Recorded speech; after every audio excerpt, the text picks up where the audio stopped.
राजा दुखिया प्रजा दुखिया, संतन के दुख दूना। कहाई कबीर एक घर नहीं सुनना। इस संसार में प्रत्येक घर, सब घर में, समाज में लड़ाई और झगड़ा हर घर में है, एक घर बचा नहीं है।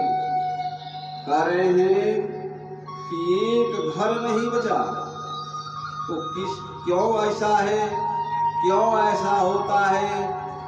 घर में झगड़ा चलता रहता है।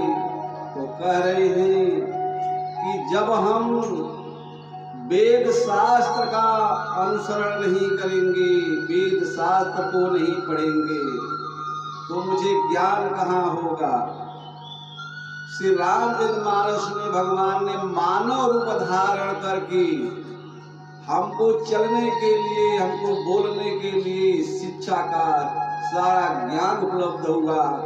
अगर हम रामचरितमानस का अध्ययन करते रहें तो उसमें हमें सब कुछ मिलता है, शिष्टाचार भी मिलता है, नीति भी मिलती है। मेरे जीवन को सफल करने के लिए उसमें नाना प्रकार का ज्ञान है। तो यह नहीं है पढ़ लिख के ग्रेजुएट हो गए तो ग्रेजुएट से मतलब नहीं। जब तक हम शिष्टाचार को नहीं जानेंगे, वेद शास्त्र को जब तक अध्ययन नहीं करेंगे, जब तक बुजुर्गों के साथ नहीं बैठेंगे, जब संतों के साथ नहीं रहेंगे, सत्संग में तो ज्ञान नहीं प्राप्त होगा, तभी ज्ञान प्राप्त। कह रहे हैं एक वस्तु ऐसी चीज है, उसको बहुत संभाल कर रखना चाहिए, वो जीवन को सफल बनाती है।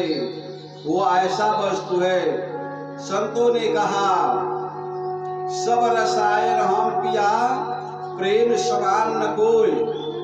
जब रंचन तन में संचरे, सब तन कंचन होय। संसार के सभी रसायन प्रेम के रसायन के समान एक भी नहीं, सब फीके हैं। तो प्रेम को बहुत संभाल कर रखना चाहिए।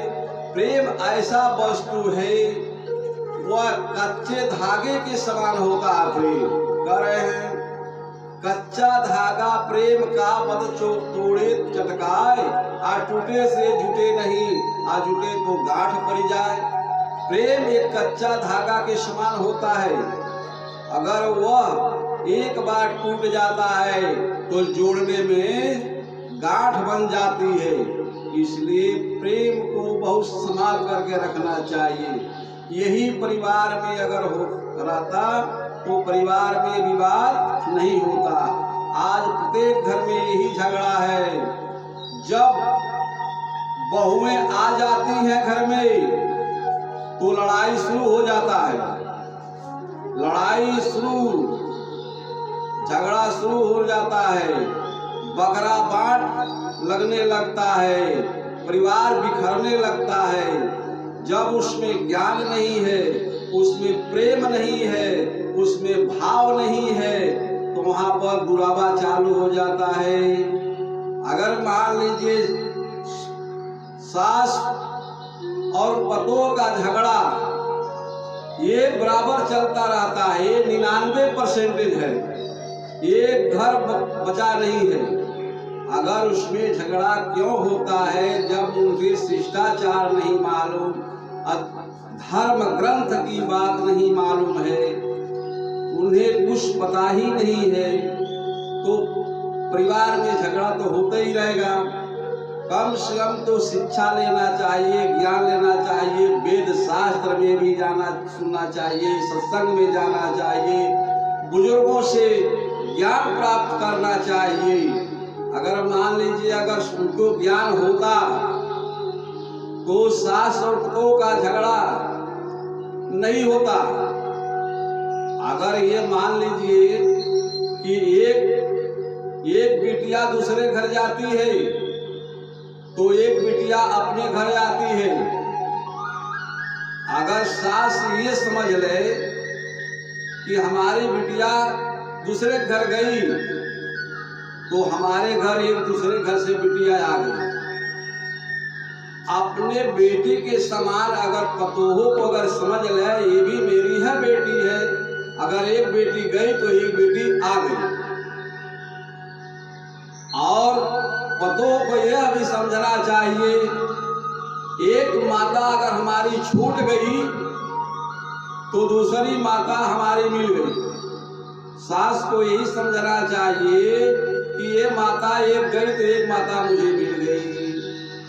अगर ये उनके दृढ़ प्रतिज्ञा है, ये उनके प्रेम और भाव है, अटल उनके ये विश्वास हो जाए तो दोनों में झगड़ा कहाँ रह जाएगा, विवाद कहाँ रह जाएगा, उसमें दुश्मनी कहाँ रहेगी। यहाँ तो जब ये लोग नहीं समझते हैं या दुरावा रखते हैं, ये मेरी बिटिया नहीं है, वो मेरी सास नहीं, तो झगड़ा तो होगा। अगर इनको ये सत्य ज्ञान हो जा कि एक माता अगर छूटती है तो दूसरी माता हमारी मिल गई, और सास को ये चाहिए कि अगर एक बिटिया अगर चली गई दूसरी बिटिया मेरे घरे आ गई। अगर ये भाव अगर सदा बना रहे तो घर में झगड़ा नहीं होगा। अगर इसको बना कर रखेंगे तो झगड़ा नहीं होगा। यहाँ तो भावना दूसर हो जाती है, भावना दूसरी होती है, अपनौत का भावना वो नहीं होती है, वो दुश्मन की भावना हो जाती है। वो झगड़ा बखरा बांट सब होता है। तो ये बताइए, संसार में सब लोग आए हैं और सब लोग जाएंगे, न कोई कुछ लेकर के आता है न लेकर के ही जाता है। केवल इस संसार में अगर रहना है तो प्रेम और भाव से आदमी को यही चाहिए, मानव को यही चाहिए, उनको शुद्ध भोजन मिल जाए, उनको शुद्ध कपड़ा मिल जाए, उनको रहने का अच्छी भवन मकान हो जाए, उनको और उपलब्ध दवा का हो जाए। तो धन रह करके धन को ढेर लगा दे, लग्न धन हो जाए, उससे क्या लाभ। उनको तो स्वार्थ उतना ही से है कि वस्त्र बढ़िया मिले, भोजन बढ़िया मिले, रहने का घर अच्छा मिले। तो धन क्या का, मरते समय क्या धन लेकर के जाओगे? कोई धन लेकर के जाता है यहाँ से? सब छोड़ करके जाता है। केवल वही स्वार्थ होता है जो पहन लेता है, खा लेता है, जो सुखमय जीवन व्यतीत कर लेता है, वही उसका साथी होता है। और जो धन बेईमानी करके, चोरी करके बैंक बैलेंस कर लेता, क्या वो उसके साथ जाता है? तो उसकी लड़ाई लेकर के आदमी मूर्खता करता है, लड़ता झगड़ता है, परिवार बिखरता है, परिवार में तमाम चितरा हो जाता है, किसी से पटरी नहीं रहती है, बैर भाव हो जाता है, दुश्मनी तय हो जाती है। तो इसलिए प्रेम रसायन को, प्रेम से हमेशा रहना चाहिए, प्रेम को रखाना चाहिए। प्रेम एक ऐसी वस्तु है, कह रहे हैं प्रेम को रखाने से कहें यह वशीकरण, यह मंत्र है, वशीकरण यह मंत्र है। तजिए वचन कठोर, जिन्होंने अपने कठोर वचनों को छोड़ देता है वह संसार को अपने वश में कर लेता है। यह वश में करने का एक मंत्र है। तजिए वचन कठोर, कठोर वचन को छोड़ दीजिए और मीठी वचन, प्रेम वचन का प्रयोग कीजिए। तो संसार में किसी से विवाद और झगड़ा परिवार में भी नहीं होगा, न संसार से किसी से होगा, हमेशा सुखमय जीवन व्यतीत होगा। तो इसको अमल करना चाहिए और नाना प्रकार का कुतर्के दिल में नहीं भरना चाहिए, क्योंकि कोई वस्तु साथ नहीं जाएगी, सब यहीं पर छोड़ करके सब लोग चले जाएंगे। ये शरीर भी यहीं रह जाएगी, कुछ साथ में नहीं जाएगा। संसार में केवल अपना प्रशंसा करना चाहिए, बड़ाई करना चाहिए। उनका जाने के बाद उनका प्रशंसा हो, मर जाने के बाद गाली न सुनना पड़े, ऐसा कर्म को करना चाहिए। भगवान राम ने 11,000 वर्ष आकर के मानव रूप बना करके शिष्टाचार को सिखा करके गए, कैसे किसके साथ व्यवहार करना चाहिए, कैसे। सदग्रंथों, जब तक हम सदग्रंथ को नहीं अमल करेंगे, रामचरितमानस को आप पढ़िए, सारा ज्ञान आपको प्राप्त हो जाएगा।